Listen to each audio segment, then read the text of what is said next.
Alright, come on in, hit the like button, think about subscribing if you're already. If you're new here, welcome to the channel, but most importantly, welcome to the Berserker family. So this was just released on Prime earlier, as it is the Amazon Prime original owned product.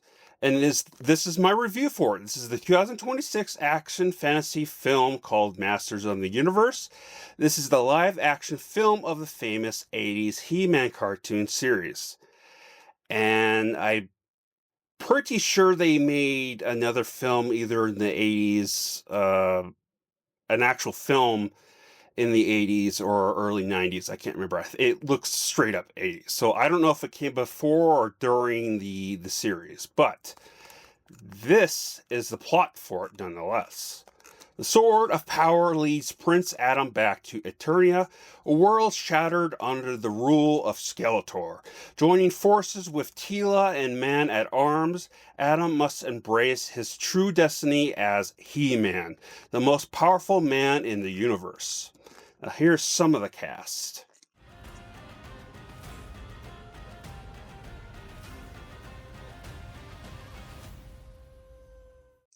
So to be very honest with you here, I originally had no interest in this film because I didn't grow up with this, unfortunately. And honestly, I thought the trailer looked pretty dumb. From the first trailer I saw, I was like watching a couple of inches of, or a couple seconds of it, and I was like, no, I'm good. But hearing how good this was, and the fact that people were shockingly praising Jared Leto as Skeletor, which is wild. I was actually really very wrong about this film. So much so that it's actually very shocking to me how much I actually really like this. Because not only did I have such a really fun time with this, I absolutely am in love with this film and universe. That might be because it does kind of remind me of a comic book film, but also because it's just super fun, as I've said.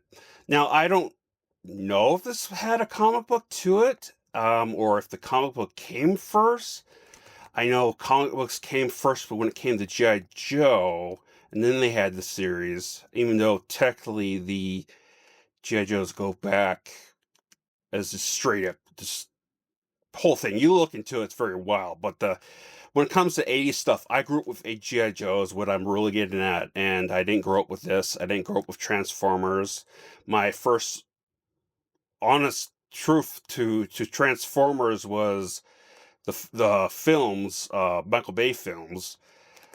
But when it came to this, I absolutely know barely anything other than some main characters and the famous saying, "By the power of Grayskull, I have the power."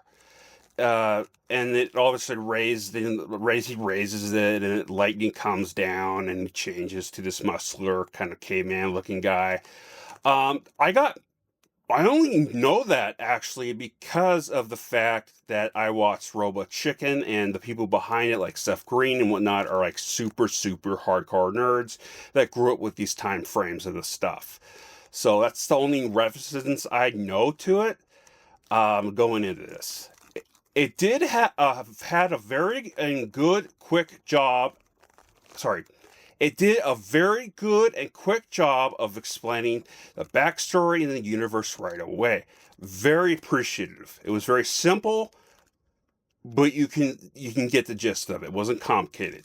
It definitely had that 80s look and feel to it, as you expect, along with the most of the comedy. When it wasn't in the modern Earth world, which came with issues, to be honest, of how the type of comedy in the beginning that honestly was super cringy. And I'm not going to get into it because it gets into those conversations of controversial stuff that I don't go into. But it definitely does kind of hit on that. And there was some couple scenes that were very, very cringy. But for the most part, the cheesy comedy throughout the rest of the film was actually really funny overall. I absolutely loved all the main characters, and the story was fantastic. Here is my rating. I'll come with my final thoughts.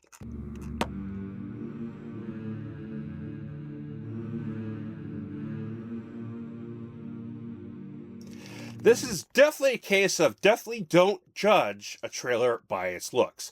I was I wasn't bored at all throughout this film. It hooked me right away. I'm pretty sure I found me a new movie world to look forward to if we actually get a sequel like they heavily imply at the end. So I'm not going to spoil anything, but yes, there are actually kind of like I think I saw like one or two or three maybe cutscenes at the end, not cutscenes, but the scenes at the end that Marvel does, which is kind of funny, and I know I'm probably going to piss some people off, but it just kind of reminded me of Marvel in a way. That's kind of where I got the comic book feel from it. It definitely has that whole 80s vibes to it, but there was definitely parts in the beginning and some spots that felt like a MCU film. I know this came first before that, before the MCU. But yeah, I mean, it was really really fun. It's really awesome. It's kind of borderline for me personally to be the best, almost best film of the year, fun wise at least. If we were to put all the categories together, I think so far this was the funnest film. Obviously, from what I hear, Odyssey is going to kick its ass, but you know what it is. So, but we'll see. That you have to decide for yourself on this stuff. As speaking of which, let me know your thoughts down below. Um, am I going to ever check out the original series from the 80s? To be honest, I'm not really sure, but if I ever do, it'll be on my own time. It won't be to review it, because if it's anything like most 80s cartoons, like G.I. Joe or something, it doesn't has that kind of cheesy feel to it. That's kind of, I don't know. It just doesn't seem like something I would review. But anyways, but yeah. So remember, I love you all. Please stay safe. Spread the love most importantly. Skull.